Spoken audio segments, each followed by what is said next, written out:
1992, DCI celebrates its 20th anniversary in Madison, Wisconsin, back in the friendly confines of Camp Randall Stadium.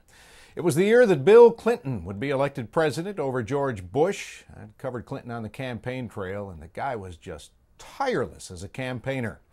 It was also the year that Hurricane Andrew would slam South Florida. I had never seen destruction like that in the United States.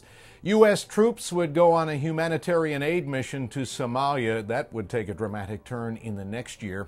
Musically, Whitney Houston set records with her record, I Will Always Love You. On television that year, it was Murphy Brown for comedy and Northern Exposure for drama, and we certainly had some Northern Exposure in Madison. The story of the Cavaliers. When you talk about tireless campaign, when you talk about relentless, when you talk about perfection, you have to talk about the Cavaliers that year. They went full force to take in their 44th anniversary, our 20th anniversary DCI title.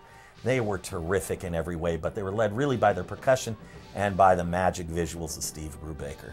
Finally, they got the gold ring. They finally get the gold, and they were the crowd favorite, wouldn't you agree? Sentimentally, absolutely. And some familiar faces fell out of the top echelon in their anniversary years. Well, it's funny because it's 25th anniversary for the Phantom Regiment and for Santa Clara Vanguard.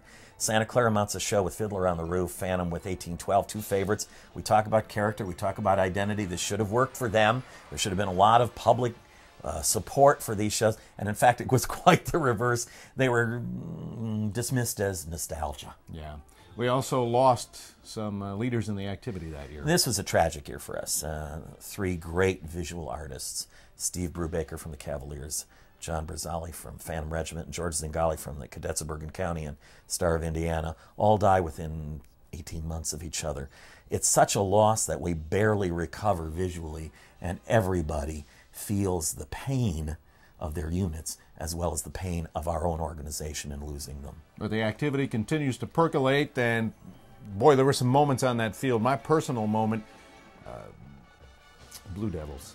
When a man loves a woman, boy, to quote a famous drum corps announcer, sultry, and that described that tune. To a T.